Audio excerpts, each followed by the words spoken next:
사실 그 이번에 디모데 후서를 우리 수요일부터 우리 읽어보고 있는데 살펴보고 있는데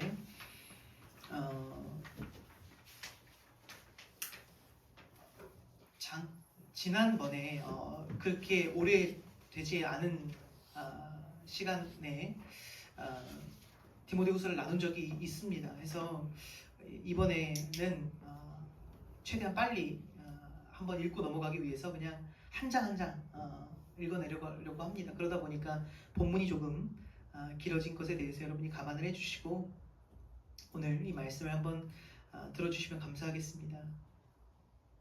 이번에 프랑스의 루브르 박물관에서 그 도난 사건이 일어났습니다. 그 도난된 물품이 프랑스 어떤 황후 혹은 왕비들이 소유했던 어떤 티아라, 어떤 브로치, 목걸이, 귀걸이와 같은 그 귀금속이었어요. 이러한 물품들이 만들어질 때 다이아몬드 수천 개가 들어간대요. 그러니까 각종 귀중한 보석들로 장식이 되어 있어서 그 값을 단순 환산만 하더라도 1460억 정도의 보석이고요. 역사적 가치로 따졌을 때는 사실상 값을 매길 수가 없는, 왜냐면 이건 뭐 다시 구할 수도 없는 거 아니겠습니까? 역사적 가치로는, 사실 문화재적 가치로는 그 값을 매길 수도 없을 만큼 값비싼 물품들이었다고 합니다. 이번 사건이 사람들에게 더 큰 충격을 안겨다 준 것은 제가 봤을 때 도난의 과정에 있어요. 왜 그러냐? 도난 과정이 우리가 어떤 첩보 영화나 첩보 영화가 아니라 어떤 그 도난 그 영화 같은 데서 보면 그런 거 뭐 하지 않습니까? 근데 뭐 그런 거 보면 되게 막 그 정교하게 그 들어가서 막 몰래 이걸 훔쳐나오고 막 이런 과정이 아니라 굉장히 투박하게 훔쳤어요. 그냥 오전에 날이 밝은데 사다리차 불러가지고 발코니에다가 사다리차 올려놓고 그 쭉 타고 올라가서 유리창 그냥 공구로 깨가지고 그냥 그거 갖고 나왔어요. 그러니까 이게 과정이 너무 투박한 거예요. 그 정도 가치가 되면 사실 단단단단 하면서 굉장히 어렵게 들어가야 되는데 너무나 투박하게 다 타고 올라가서 그냥 갖고 온 거예요. 그러니까 사람들이 충격을 본 거예요. 어떻게 루브르 박물관에서 저 보석을 저렇게 가지고 나오나. 단 4명의 도둑이었습니다. 그리고 소요된 시간은 7분 정도 걸렸다고 해요. 그리고 지금도 그 잡지를 못했어요, 도둑을. 근데 아마 누구도 그 유명한 루브르 박물관에서 그런 보석이 쉽게 털릴 거라고 예상하지는 못했을 것입니다.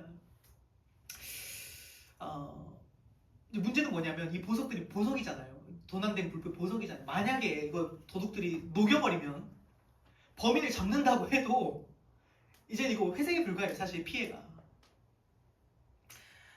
그러니까 이 보물의 가치에 비해서 너무 보안이 허술했던 거예요. 그만큼 고귀한 거면 그만큼 잘 보안을 했어야 되지 않았겠습니까? 루브르 박물관은 보물을 지켜내지 못했습니다. 주로 도난 물품이 18세기 초의 물품이라고 하는 것을 보아 약 300년도 지켜내지 못했던 것입니다. 오늘 우리가 함께 나눌 말씀은 그 보석보다 더 귀한 예수 그리스도의 복음을 하나님께서는 지난 2000년간 어떻게 지켜오셨는가에 대한 이야기예요. 앞서 디모데 후서 1장에서 바울은 디모데에게 이렇게 말한 적이 있습니다. 너에게 부탁한 아름다운 것을 지키라. 부탁한 아름다운 것을 지켜라. 여기서 말한 아름다운 것은 바로 복음입니다. 사실상 복음은 지난 2000년간 수없이 많은 훼손과 도난을 당할 위협이 있었다고 생각합니다. 그럼에도 불구하고 오늘날 우리에게 이르기까지 안전하게 이 복음이 전해질 수 있었던 것은 주님께서 이 복음을 지키셨기 때문이에요. 그래서 바울은 1장에 이렇게 말했습니다. 내가 의탁한 것을 그날까지 그가 능히 지키실 줄을 확신합니다.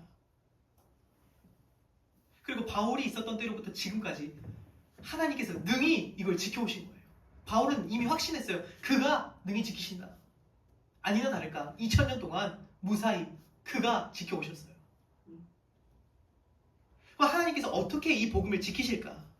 루브르 박물관처럼 어떤 강화 유리 속에다가 넣어놓고 지키셨을까요?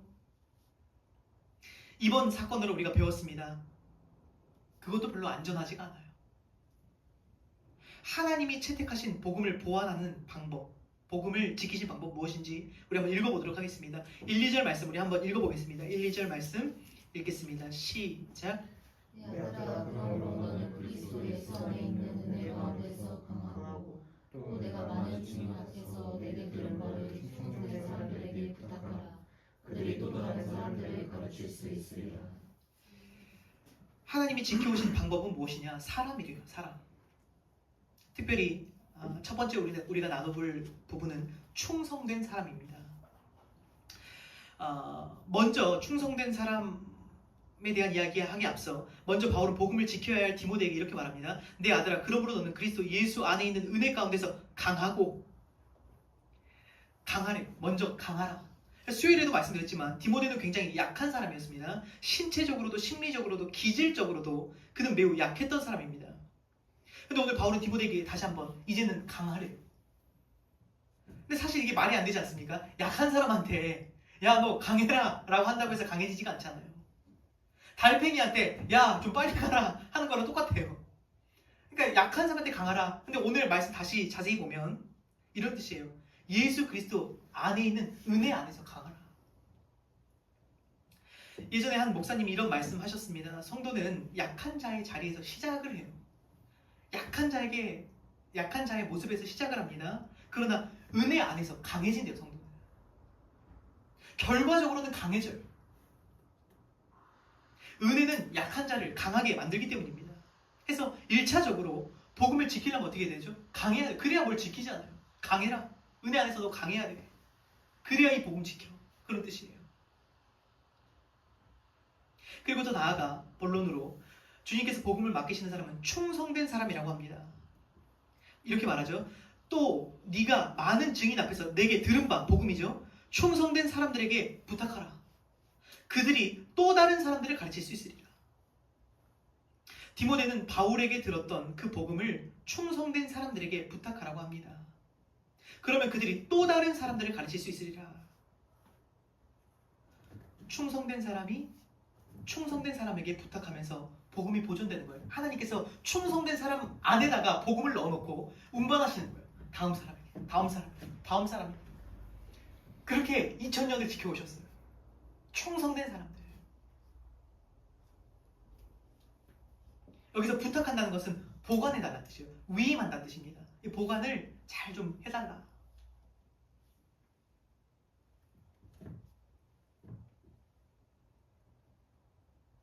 그렇게 2000여간 보존되어 왔습니다. 여기서 충성은 피스토스라는 단어를 쓰는데 이런 뜻입니다. 믿을만하다, 신실하다, 신뢰할 만하다 라는 뜻이에요. 믿을만한 사람한테 부탁해라. 신뢰할 만한 사람에게 부탁해라. 그쵸? 그 귀한 복음을 아무에게나 맡기겠습니까? 믿을만한 사람한테 맡겨야 될 거 아니에요. 신뢰할 만한 사람한테 맡겨라. 하나님께서는 그 존귀한 복음을 충성된 사람들, 신뢰할 만한 사람들에게 맡기셨던 것입니다. 그리고 지금부터 바울은 그 충성의 롤 모델들을 제시하고 있어요. 누가 그렇다면 신뢰할 만한 사람인가?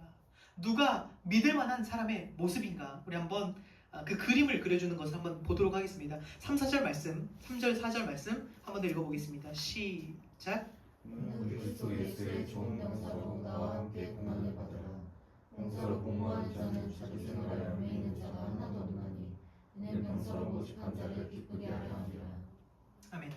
너는 그리스도 예수의 좋은 병사로 나와 함께 고난받으라 라고 말합니다. 첫 번째 모델은 병사예요. 충성의 모델. 여기서 병사의 특징은 먼저 고난을 인내해야 한다는 것입니다. 바울이 나와 함께 고난을 받으라.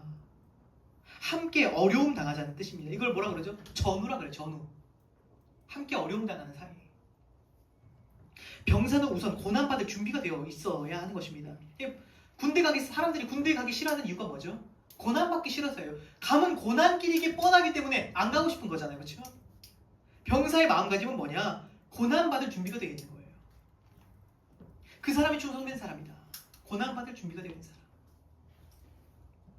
군인은 고된 훈련을 견디고 전장에 나가 죽을 각오가 되어 있는 것이 군인이기 때문입니다. 명령이 떨어지면 고난에 뛰어드는 것. 그게 충성이에요. 그래서 인사도 군인은 뭐라고 합니까? 충성이 충성. 물론 뭐 필승도 있고 뭐 있겠지만 보편적으로 충성이 충성. 이어지는 병사의 특징은 이렇게 말합니다. 바울이 말하죠. 병사로 복무하는 자는 자기 생활에 얽매이는 자가 없다. 이는 병사로 모집한 자를 기쁘게 하려 함이라. 병사의 특징 뭐라고요? 자기 생활에 얽매이질 않는데요. 여기서 자기 생활이라는 것은 군복무하는 생활과 대조를 놓은 개념이에요. 이 말씀 안에서 군복무하는 생활과 대조가 되는 게 뭐죠? 자기 생활. 그럼 이런 뜻입니다. 시민으로서 생계를 유지하는 생활이에요. 남자분들 군생활 해보셔서 알겠지만 군복무를 하러 간다는 것은 시민으로서 생계를 유지하는 생활을 내려놓고 먹고 사는 일을 잠깐 스톱해놓고 어떻게 되죠? 군대 들어가서 짬밥 먹는 거예요. 입대하는 순간부터는 그냥 짬밥 먹는 겁니다. 그때부터는. 근데 우리가 군대를 가보면 두 부류의 사람이 있어요. 사실 두 부류라고 하지만 50대 50이 아닙니다. 대다수의 사람과 극소수의 사람으로 나뉘어져요. 대다수의 사람들은 군인인데 이러한 병사의 마음을 가졌어요. 나 억지로 재수없게 끌려와가지고 내가 사회에서는 이런 일을 했던 사람인데 빨리 나가서 나 이거 사회 가서 이거 해야 되는데 휴가 나가면 이거 해야지 저거 해야지 어린애 마냥. 현실은 뭐죠? 군생활이에요. 근데 마음은 어디에 있냐? 사회생활이에요. 그 사회에 대한 미련을 못 버리고 마음속에 계속 얼가 매어져 있는 거예요. 군생활 하는 내내. 단 한 번도 군생활에 집중을 안 합니다. 현실은 군생활인데 마음은 계속 사회에 있는 거예요. 군생활하는 내내 단 한 번도 군인으로서 자부심이나 사명감을 가져본 적이 없이 마음이 계속 사생활에 얽매여서 시계만 쳐다보고 있어요. 이거 언제 끝나나? 빨리 사회에 돌아가야 되는데. 그렇게 시간만 때우다 끝나는 군생활 2년이 지나는 부류가 있습니다. 이게 뭐라고요? 대다수예요. 대다수. 근데 정말 간혹 소수의 이런 병사들이 있습니다. 보신 적 있으실 거예요. 군대 가신 분들. 마치 간부처럼 행사하는 사람이에요. 마치 직업 군인인 것처럼 자원해서 오진 않았어도 군생활을 열심히 하는 사람이 있어요. 잔머리 굴리지 않고 이 사람 안에는 뭐가 있냐? 군생활하는 동안에 무슨 마음이 있냐? 한켠에 자기는 군인이라는 마음이 있는 거예요. 이런 병사 한 사람이 있잖아요. 간부들한테는 기쁨이에요. 야, A급 병사가 들어왔다. 오늘 말 표현한 거죠. 좋은 병사가 들어왔다는 거예요. 좋은 병사가 들어왔다. 근데 신앙생활도 마찬가지인 것 같습니다. 평생을 먹고 사는 것에 얽매여서 신앙에 단 한 번도 전심전력하지 않는 사람들이 있어요. 집중을 못해요. 여기에. 평생 신앙생활 하는데 한 번도 나는 그리스도인이다, 나는 하나님의 사람이다 라는 자부심과 사명감을 가져본 적도 없고 그냥 일평생 시간만 때우는 거예요. 시간만. 계속 마음은 다른 곳에 있어요. 제가 지금 하는 말씀 오해하지 마시기 바랍니다. 저는 먹고 사는 활동을 하지 말라는 것이 아니라 오늘 말씀에 뭐라고 하죠? 얽매이지 말라. 아예 사회생활 하지 말고 이 문제가 아닙니다. 이 말이 아닙니다. 얽매이지 말라는 거예요. 저는 가끔 어떤 목사님들께서 저에게 물으시기도 합니다. 개척교회 하는데 당연히 다른 일을 하실 거라고 생각해요. 평일에 다른 일을 하십니까? 무슨 일 하십니까? 왜냐면 생기 유지를 해야 되니까. 그래서 제가 안 합니다 하면 놀라시는 분들이 많으세요. 대단하시네. 믿음 좋으시네. 뭐 그런 식으로 이렇게 헛웃음을 치십니다. 근데 사실 놀라실 것이 없는 것이 먼저 1차적으로는 사실 하나님이 너무 잘 먹여주셔서 저는 지금 다이어트 중이에요. 그러니까 그만큼 잘 먹여줘서 사실 부끄러워요. 그런 칭찬 아닌 칭찬을 들을 때 사실 부끄럽습니다. 왜냐면 막 굶주리고 그런 게 아니기 때문에 사실 잘 먹고 있어서 좀 부끄럽습니다. 그런 말을 들을 때 대단하시네. 대단한 거 아니에요.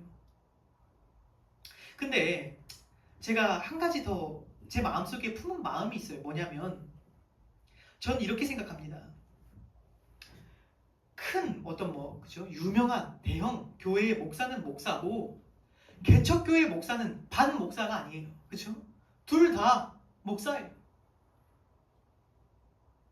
1000명에게 하는 설교는 설교고 10명에게 하는 설교는 반 설교가 아니잖아요. 이것도 설교예요. 그럼 제 입장에서는 하나님이 정해주신 일이 같고 맡은 일이 같고 부르신 사명이 같다면 똑같은 농도로 전심전력해야 된다고 생각해요. 그럼 먹고 사는 것에 제가 얽매여서는 안 되지 않겠습니까? 여러분도 마찬가지입니다. 평생을 나는 평신도야, 사역자가 아니야 라는 마인드로 살게 되잖아요. 그럼 어떤 현상이 일어나냐? 계속 자기 생활에 얽매이는 거예요. 그래서 어떤 분들은 평신도라는 말을 아예 쓰지 말자 그래요. 근데 내 안에 나는 그래도 사역자가 아니야, 나는 평신도니까 라고 말하는 순간 이미 나는 어느 정도 난 자기 생활에 얽매여도 돼 라는 뜻이 되는 거예요. 그럼 어떻게 되죠? 충성하기가 어렵다는 거예요. 목사든 평신도든 둘 다 그리스도인 아닙니까? 그리스도인이에요. 그리스도인. 병사든 간부든 군인이듯이 개척교회 목사든 대형교회 목사든 목사이듯이 평신도나 목사나 그리스도인이에요. 하나님의 사람들이에요. 그럼 그런 자부심이 있어야 되는 거예요. 무슨 말씀을 하고 싶냐? 우리가 마음부터 새롭게 하기를 원해요. 마음가짐 차이거든요. 이거. 내가 어떤 생각으로 신앙생활에 접근하냐의 차이예요. 이 땅에는 목사보다 뛰어난 평신도들이 얼마나 많습니까? 직분 문제가 아니에요. 마음가짐 문제, 마음가짐 문제. 목사여도 먹고 살기 위해 사역하는 사람이 있고요. 평신도여도 내가 잘 먹고 잘 살지는 못해도 죽도록 충성하시는 분도 있어요. 무슨 차이죠? 마음가짐의 차이예요. 여러분, 이 시대에 정말로 신앙인들에게는 이런 야성이 필요한 시대입니다. 죽으면 죽으리라. 이게 야성이잖아요. 이게 충성이에요. 충성. 우리가 정말로 한순간도 그렇게 좋은 병사일 수는 없겠습니까? 우리가 단 한순간도 인생을 살아가면서 그리스도의 좋은 병사일 수는 없겠냐는 거예요.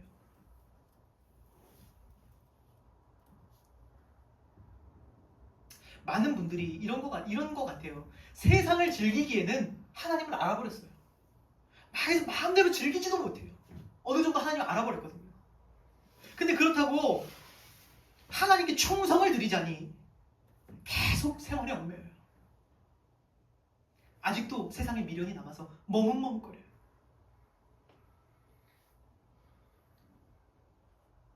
여러분, 목사든 평신도든 군대장의 부름을 받고 모집이 되었으면요, 이제 군생활에 전념하시기 바랍니다. 사생활에 얽매이지 마시기 바래요. 누가 그런 표현을 썼어요. 그리스도인이 되는 것은 사생애에서 공생애가 된다는 뜻이래요. 쉽게 말해서 어떤 뜻이냐면, 그리스도인이 된다는 것은 우리의 인생이 어떻게 된 거죠? 공적인 임무로 들어왔다는 거예요. 나는 오늘부터 그리스도인입니다 라는 것은요, 이제 나는 개인의 인생이 아니라 공적인 인생으로 이제 돌입했습니다 라는 뜻이에요. 그러면 공적인 삶에 내 사적인 삶이 방해가 된다면 그것은 가차없이 잘라내라는 뜻입니다. 그러한 공무를 집행하고 있다는 사명감이요, 우리를 부르신 군대장 예수 그리스도를 기쁘시게 한대요. 나는 지금 공무 중이야. 내 인생은 내 인생이 아니야. 나는 지금 공적인 임무에 돌입했어. 여러분, 한번 상상해 보시기 바랍니다. 다른 군대가 아니에요, 사실. 국가의 부름을 받은 모집된 군대도 어떤 분들이 그런 사명감을 갖고 있다면요, 하나님이 부르신 군대에 내가 오늘 모집을 받은 거예요. 모집된 거예요. 그럼 그분을 기쁘시게 드리고 싶지 않습니까? 우리 군대장이 하나님이라면, 예수 그리스도라면 우리 군대장을 기쁘시게 하고 싶어서라도 자기 생활 정리되는 거예요. 그냥. 이것이 첫 번째 충성된 자의 모습, 군사의, 병사의 모습임을 우리가 알기로 원합니다. 5절 말씀 한번 읽어보겠습니다. 5절 말씀 읽겠습니다. 시작. 경계하는 자가 법대로 경계하지 아니하면 승리하는 자는 얻지 못할 것이며. 두 번째 모델은 누구냐? 경기하는 자입니다. 충성의 모델, 경기하는 자. 여기서 바울이 강조하는 경기하는 자의 특징은 법대로 한다는 것이죠. 운동선수가 규칙을 지키지 않으면 이겨도 실격 처리된다는 뜻입니다. 이런 뜻이에요. 복음을 전파하고 그 복음을 지키되 반드시 법대로 해야 된다. 그리스도인에게 법은 무엇일까요? 하나님 말씀이에요. 하나님 말씀대로 지켜야 된다.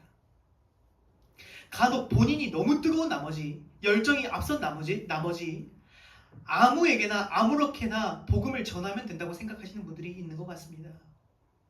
그래서 무례하고 무리하시는 분들이 있습니다. 분명 복음 때문에 한다고 하는데 반대하는 사람들을 공격하고 사회 질서를 무시하고 거룩하지 못한 방법으로 복음을 전파하는 경우가 더러 있는 것 같습니다.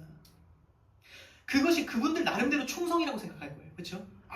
막 전해야 돼. 몰라. 전해야 돼. 나름대로는 충성이에요. 근데 오늘 주님 말씀하시죠? 그건 충성이 아니야. 하나님의 말씀을 하나님의 말씀대로 전하라. 하나님의 일에는 반드시 하나님의 방법이 있기 때문이에요.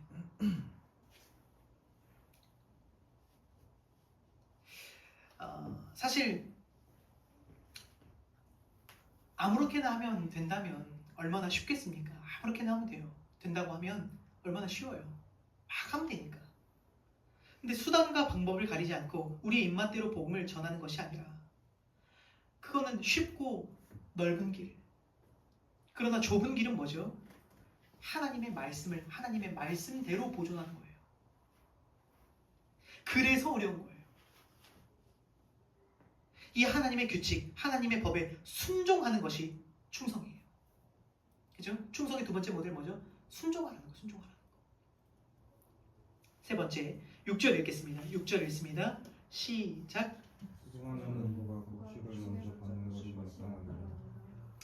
세 번째 모델은 농부입니다. 수고하는 농부죠.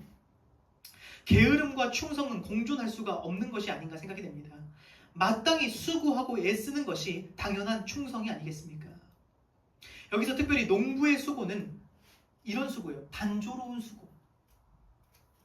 농부의 삶 한번 생각해보세요. 농부의 삶. 어떤 흥미진진하고 어떤 도파민이 분비되는 삶이 아니잖아요. 농부의 삶. 잔잔하게 묵묵히 수고하는 거예요. 그것을 만약에 싫어한다면 곡식을 기대해서는 안 되겠죠. 그 농부가. 사실 수많은 사역자들이 이러한 삶을 견디지 못하고 도망치고 자리를 이탈하는 것 같습니다. 수많은 신앙인들이 단조로운 삶과 수고를 견디지 못하고 더 큰 자극을 찾아 나서는 경우가 참 많아요. 그러나 곡식을 수확할 날을 소망하면서 그 단조로운 수고를 묵묵히 감당하는 자에게 가장 먼저 곡식이 돌아가는 것은 당연한 거예요. 그것을 오늘 얘기하고 있습니다. 7절 말씀, 내가 말하는 것을 생각해보라. 오늘 바울이 말하는 말을 종합해보면 이런 뜻입니다. 한마디로 정의할게요. 고난 없이 영광 없다.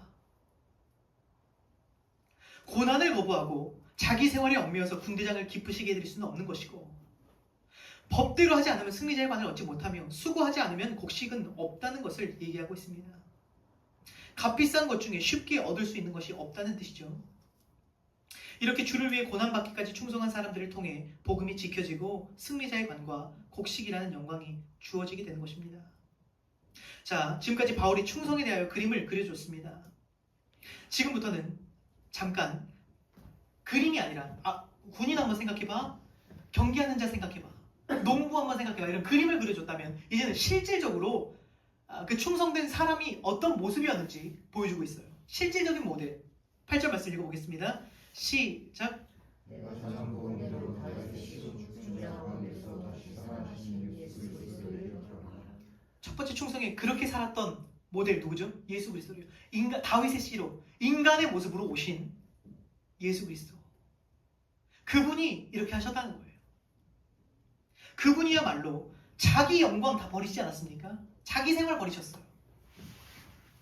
해서 다윗의 씨로 이 땅에 오셔서 하나님의 법대로 십자가 달리시고 순종하셔서 고난받고 죽으시고 다시 살아나셔서 영광으로 올려지신 분.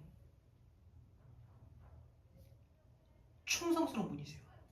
믿음직스러우신 분. 그분을 첫 번째로 기억하래요. 그리고 이어지는 말씀 9절 10절 한번 읽어보겠습니다. 9절 10절 읽겠습니다. 시작. 복음으로 말미암아 내가 주님과 같이 내 있는 일까지 고난을 받았으나 하나님의 말씀을 내지 아니하니라. 그러므로 내가 택함받은 자를 위하여 모든 것을 참으면 그들도 그리스도 예수 안에 있는 구원을 영원한 영광과 함께 받게 하려 합니다. 아멘. 바울 역시도 그죠? 두 번째 모델 누구죠? 예수 그리스도 말고 두 번째 바울 자기 자신이에요. 복음으로 말미암아 자기는 죄인과 같이 매이고 모든 것을 참았다고 말합니다. 근데 복음은 매이지 않았대요. 하나님의 말씀 매이지 않았대요. 그러니까 이 충성스러운 바울이 매이기까지 했어도 이 사람을 통해서 복음은 보존된 거예요. 말씀은 매이지 않았다. 자, 여기까지 살펴보고 자, 다음으로 넘어가겠습니다. 자, 그럼 이제부터 살펴볼 것은 디모데와 충성된 일꾼들이 집중해야 되는 것은 무엇인가? 그럼 그토록 순종해야 되는 것은 무엇인가? 수고해야 하는 것은 구체적으로 무엇인지 한번 들어보도록 하겠습니다. 14절부터 19절까지 말씀 한번 읽겠습니다. 14절에서 19절까지 말씀 읽습니다. 시작. 너는 그들로 이를 기억하게 하여 얼마든지 하지 말라고 하나님 앞에서 미명하라. 이는 유익이 하나도 없고 도리어 듣는 자들을 망하게 하며 너는 진리의 말씀을 옳게 분별하며 부끄러운 것이 없는 일꾼으로 긍정적인 자로 자신의 하나님 앞에 드리기를 힘쓰라. 망령되고 헛된 말을 버리라. 그들은 경건하지 아니하며 정직으로 나아가나니 그들의 말은 각성 조용히 퍼져나온과 같으되 그 중에 후의 영화 빌려가 있느니라. 진리에 관하여는 그들이 그릇되었도다. 과히 인지하였다 하므로 어떤 사람들의 믿음을 무너뜨리느니라. 그러나 하나님의 경고가 또는 섰으니 인침이 있어 일렀으되 주께서 자기 백성을 아신다 하며 또 주의 이름을 부르는 자마다 불의에서 떠날 자가 하느니라. 아멘. 자, 두 번째, 첫 번째 우리가 살펴본 하나님이 복음을 지킬 때 사용한 사람 누구였죠? 충성된 사람들이었어요. 이제는 누구냐? 깨끗한 사람이에요. 깨끗한 사람. 자, 지금부터의 말씀을 이해하기 앞서 먼저 설명드리고 싶은 것이 있습니다. 이 말씀은 오늘 이 바울이 말씀의 대상이 누구죠? 디모데예요. 그러니까 1차 대상, 이 서신을 읽는 1차 대상이 누구죠? 목회자인 건 사실이에요. 사역자예요. 그러다 보니까 우리가 이 말씀을 들으면서 나와는 무슨 상관이지? 라고 생각을 하실 수가 있어요. 근데 우리가 먼저 알기 원하는 것은 하나님의 말씀은 단순히 우리가 적용하기 위해서만 듣는 게 아니에요. 나와 상관이 없는 것 같아도 하나님의 기준을 듣고 사람을 보시는 기준을 듣고 하나님의 요구사항을 들으면 뭘 알 수 있죠? 그분이 어떤 분이신지를 알 수 있는 거예요. 아, 하나님은 이것을 중요하게 생각하시는구나. 아, 하나님은 이러한 분이시구나를 알 수 있는 거예요.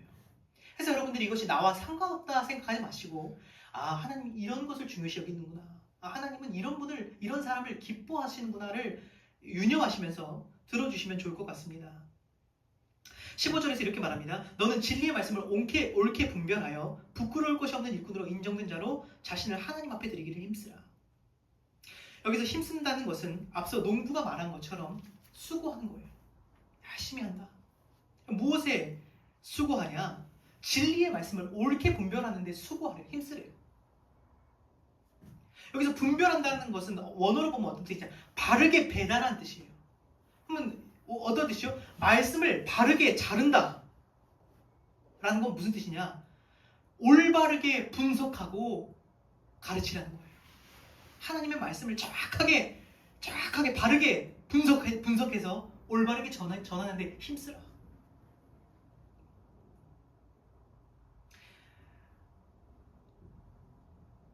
말씀을 잘 전하는 것보다 더 중요한 건 뭐죠? 정확하게 전하는 거예요. 저를 가르쳐 주시는 그 여러분 잘 보셨던 그 김규영 목사님이 있으시죠. 그 목사님이 저희들을 앉혀놓고 이런 말씀 많이 하십니다.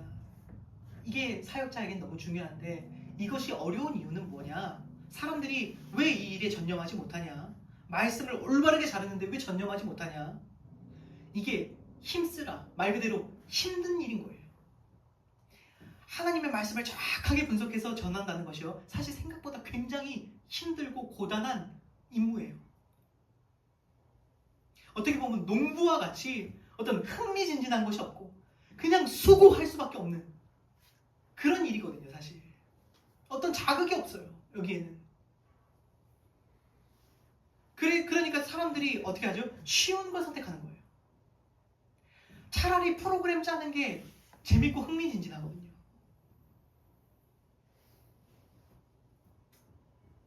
근데 제가 보니까 그래요. 결과적으로는 이게 더 쉬워요. 왜 그러냐? 이것은 적어도 인풋은 있거든요. 말씀 사역은 인풋 아웃풋이에요. 내가 하나님 말씀 먹고 그 자양분이 돼서 주고. 근데 이게 힘들어서 나는 그냥 분주하게 사역하겠습니다 해버리면 인풋이 없이 아웃풋만 계속 있기 때문에 번아웃이 와요. 어쨌거나 이 말씀 사역이 그렇게 힘들다는 이야기를 김경 목사님 많이 하셨습니다. 왜 이것을 이렇게 열심히 해야 되냐? 16절, 17절 말씀 보면 망령되고 헛된 말을 버리라. 그들은 경건하지 아니함에 점점 나아가나니. 17절, 그들의 말은 악성 종량이 퍼져나온 것 같은데 그 중에 후메네오와 빌레도가 있느니라 라고 말합니다. 그러니까 당시에 복음을 위협하는 헛된 말들이 교회 안에 악성 종량과 같이 퍼져나가고 있었대요. 그리고 그 내용은 18절에 보면 부활이 없다라는 내용이었다고 우리가 알아볼 수가 있습니다. 그렇게 해서 어떤 사람들의 믿음을 무너뜨렸대요. 부활이 없다는 것으로. 부활이 없다는 것은 앞서 바울이 전한 복음, 다윗의 시로 죽은 자 가운데서 다시 살아나신 예수 그리스도와는 매우 대조되는 말이었습니다. 그럼 이런 헛된 말로부터 복음을 지켜내기 위해서 목회자가 해야 할 일이 무엇이었습니까? 말다툼하는, 그 사람들과 말다툼하지 말고, 그 사람들과 말다툼하는데 시간 쓰지 말고 뭐라고요? 진리의 말씀 그렇게 분별해서 자극적인 말씀이 아니라 정확한 말씀 전달하는데 힘쓰라는 거예요. 그게 네가 할 일이다. 여러분, 헛된 말은 악성 종양과 같이 퍼집니다. 이게 악성 종양의 특징이죠. 여러분, 건강은 전염이 됩니까? 안 돼요. 건강은 전염이 안 됩니다. 근데 병은, 악성 종양은 매우 빠르게 퍼져나가요. 이와 같이 잘못된 가르침은 너무나 쉽게 퍼져서 사람들의 믿음을 무너뜨려요. 그런데 사실 한 사람의 믿음을 세우는 일은 얼마나 어려운지 몰라요. 그러니까 그 말씀 사역자가 얼마나 거기에 힘써야겠습니까? 그것을 이겨내려면. 너무나 쉽게 무너뜨려버리는 악성 종양과 싸우려면 얼마나 바른 말씀을 가르치기 위해서 힘써야겠냐는 거예요. 여기에다가 생명 걸라. 지금 그 얘기를 디모데에게 하고 있는 것입니다. 선배 목회자인 바울이 후배 목회자인 디모데에게 그것을 신심 부탁하는 거예요. 너 거기에 올인해라. 그리고 헛된 말로부터 맺히는 열매는 그들은 경건하지 아니함에 점점 나아간다고 말합니다. 그러니까 그럴 수밖에 없었겠죠. 부활이 없다. 우리가 죽고 난 다음에 다시 사는 부활이 없다라고 하면 어떻게 되죠? 자연스럽게 경건하게 살 이유도 없는 거예요. 죽으면 끝이니까.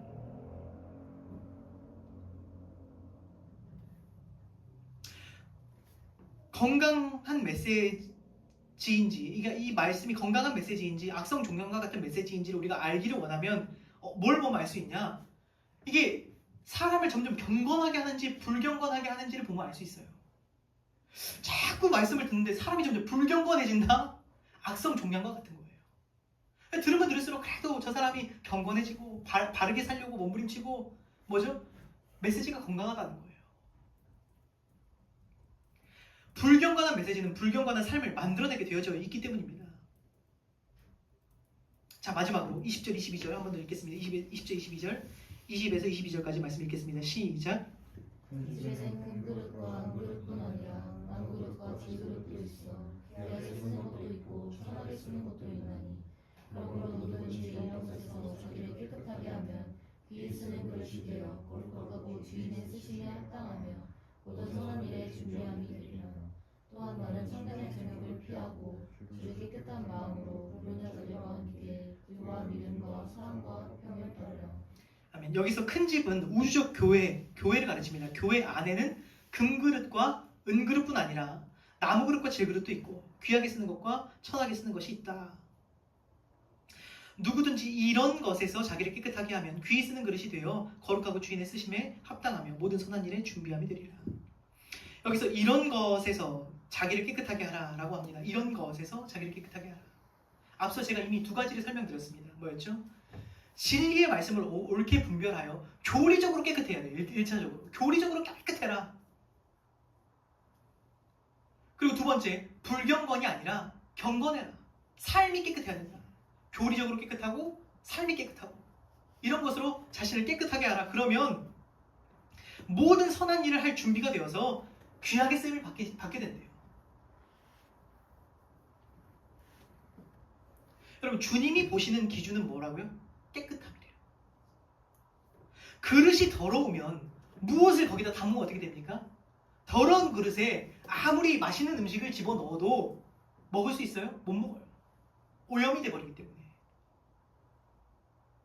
마찬가지로 더러운 마음에 더러운 그릇에는 복음을 담으면 복음이 오염되게 돼 있어요. 그럼 거기다 복음 담으시겠습니까? 안 담아요.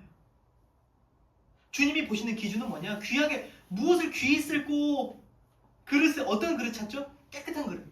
그러니까 깨끗한 그릇이기만 하면 거기다 담으면 돼요. 이제 담는 건 문제가 아니에요. 뭐 금그릇이냐 은그릇이냐 그게 중요한 게 아니라 깨끗하면 쓸 수 있다는 거예요. 일단은 우리가 뭐 금그릇에만 밥을 먹진 않잖아요. 그렇죠? 설거지만 돼 있으면 깨끗하기만 하면 그것이 뭘로 만들어도 뭔 상관입니까? 그냥 넣으면 되지. 하나님은 무엇보다 깨끗한 그릇에 복음을 담고 싶어 하십니다. 사람들은 되게 눈에 보이는 것을 보고 판단하는 것 같습니다. 어떤 은사가 있으면 쓰임을 받는구나. 아, 저 사람은 찬양을 저렇게 잘하니까 찬양 사역자로서 쓰임을 받는구나. 그래서 그 은사를 갈고 닦는 사람은 있어도 어떤 사역의 프로그램과 방법론을 배우고자 여기저기로 세미나를 찾아다니는 사람들은 있어도 자신을 깨끗하게 하기 위하여 몸부림치는 사람들은 별로 보기가 어려워요. 정말 나 주님께 쓰임받기 위해서 정말 자신을 깨끗하게 하기 위해서 애쓰는 사람. 왜 그런 현상이 일어나냐? 많은 경우 어떤 거죠? 하나님께 인정받는 일꾼이 되고 싶은 것이 아니라 사람에게 인정받고 싶은 거예요. 하나님은 분명히 깨끗한 사람을 인정하신다는데 내 마음 깊은 곳에는 사람들에게 인정받고 싶은 거예요. 너 일 잘한다. 너 찬양 잘한다. 그러니까 깨끗함보다 뭐에 더 관심이 가죠? 잘하는 거예요. 사역 훌륭하게 해내고. 이게 더 큰 관심이 있는 거예요.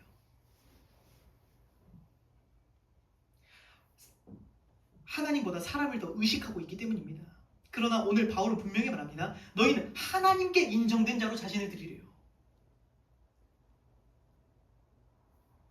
하나님께 합격되라는 뜻입니다. 그리고 누구를 하나님께서는 인정하십니까? 충성된 일꾼, 깨끗한 그릇이래요. 자, 그럼 깨끗한 그릇이 되기 위해서 사람이 할 수 있는 최소한의 노력은 무엇이냐? 22절이 말해주고 있어요. 청년의 정욕은 피하고 주를 깨끗한 마음으로 부르는 자들과 함께하라.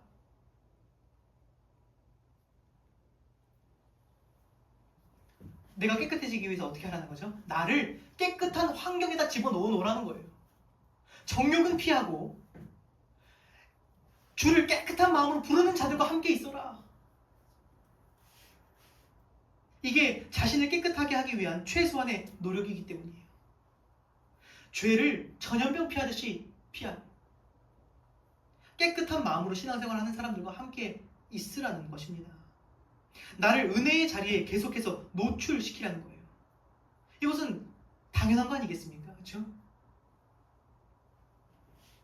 근데 오늘날 성도 안에서 이 정도의 노력도 하지 않는 분들도 많은 것 같아요. 그냥 혼자 있으면서 죄를 즐기고 싶고 주를 깨끗한 마음으로 부르는 사람들과 함께 있는 것은 점점 더 불편해지고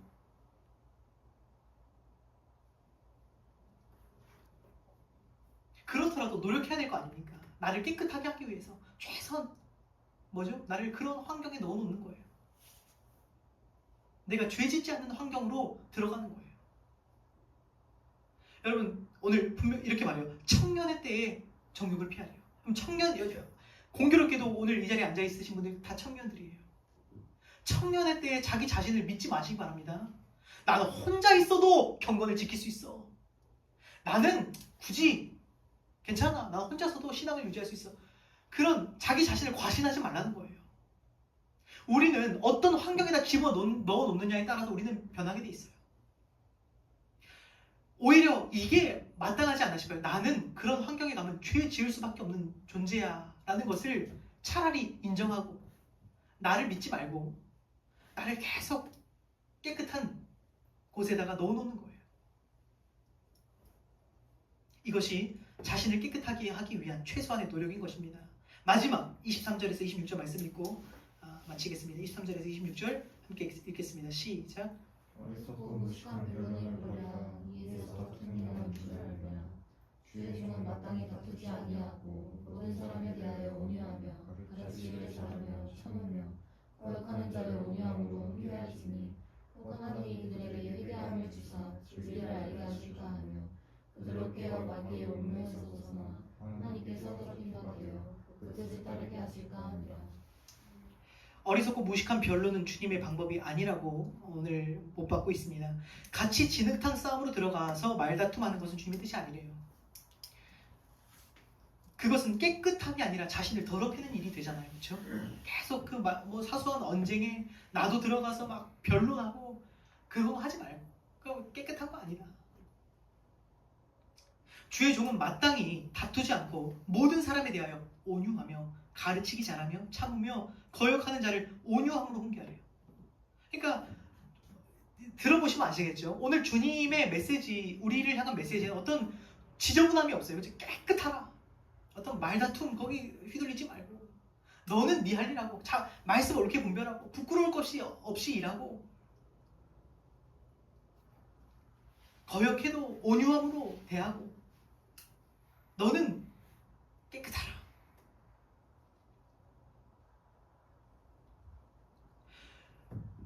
그렇게 거짓된 메시지, 심지어는 교회 안에서 거짓된 메시지, 헛된 다른 복음을 전하는 사람들마저도 온유함으로 가르치래요. 싸우지 말래요. 거기까지도 깨끗함을 이루어서는 안 된다는 것입니다. 그러니까 우리는 어떤 정당한 이유를 대면서 깨끗함을 잃어버리려고 하는 것 같아요. 그렇죠? 저 사람이 저렇게 말하는데 어떻게 가만히 둡니까? 복음을 더럽히는데 막 싸워요. 근데 그게 주님 뜻이 아니래요. 그들조차도 온유함으로 대하라. 혹시 그들이 회개할까 하니라.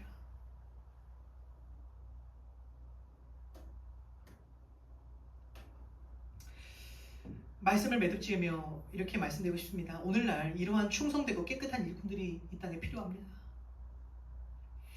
하나님은 누구를 통해서 오늘에 이르기까지 복음을 지켜내셨습니까? 충성되고 깨끗한 사람들이었어요. 사실 더 많은 사람들이 복음을 왜곡하고 복음을 부끄러워했지만 그럼에도 충성되고 신실한 하나님의 일꾼들을 통해서 오늘 우리의 귀에 복음이 들리게 된 거예요. 그렇죠? 그분들이 누군지는 모르지만 그분들이 복음을 보관해서 또 충성된 사람을 전달하고 깨끗한 사람한테 전달하고 오늘 우리 귀에 들린 거 아니겠습니까? 그러면 그렇게 복음을 들었는데 무슨 나는 평신도다 뭐 이런 말이 무슨 소용이 있겠어요? 우리가 다 거기에 빚을 졌는데 우리가 그렇게 해서 복음 들었잖아요. 우리가 거기에 대한 책임이 있는 것이 아니겠습니까?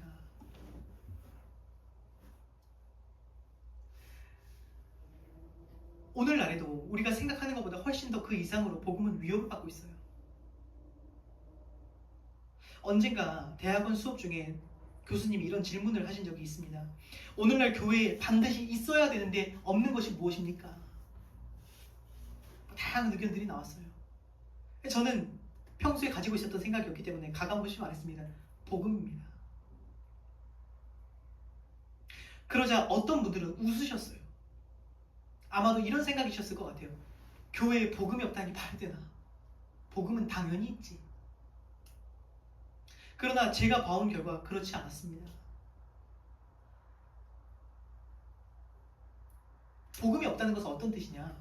복음은 기독교의 전부예요. 근데 그것이 교회의 일부만 되어도 복음이 교회의 일부가 되는 순간도 그건 복음이 잃은 거예요. 복음은 교회의 전부여야 돼요. 오늘날 교회 안에 사역자는 하나님의 말씀을 옳게 분별하기 위해 애쓰는 사람보다 프로그램 기획자가 많아지고, 교회는 깨끗함을 추구하기보다 성과와 성공을 추적하고 있습니다. 성도는 수고하고 헌신하기보다 자극적인 것들을 쫓아가고 있어요. 오늘 왜 불편하게 이 말씀을 드리냐? 우리가 복음을 지키기에 앞서 복음이 위협받고 있다는 의식이 먼저 있어야 돼요. 그러니까 그래야 지키잖아요. 지켜야겠다는 생각을 하잖아요. 지금 무슨 복음이 말이 되나? 복음이 없다는 게 말이 되나? 그럼 복음을 안 지켜요. 근데 우리가 알기를 원해요. 복음은 굉장히 위협받고 있어요. 만약 복음이 위협받고 있지 않았다면 바울이 디모데에게 복음을 지키라 라고 말도 하지 않았을 것입니다. 그러나 복음은 지난 수천 년간 늘 위협받고 있어요. 그래서 하나님은 늘 충성되고 깨끗한 사람을 찾고 계신 거예요. 계속 전달하고 전달해 가야 되거든요. 그날까지 그분이 능히 지키실 거거든요. 그래서 저는 바라고 있습니다. 하나님이 그날까지 반드시 복음 지키실 거예요. 무조건이에요, 이거는. 그분이 지키시는 건 100%입니다. 루브르 박물관을 털려도 우리 하나님의 이것을 절대 잃지 않으세요. 바라는 건 뭐냐? 저와 여러분이 그 지키는 도구가 되길 원해요. 기왕지사 신앙생활 하는 거, 하나님 나를 사용해 주시기를 원합니다. 내가 거기에 일조하기를 원합니다. 그런 마음은 있어야 하지 않겠습니까? 우리가 언제까지 사생활에 얽매여서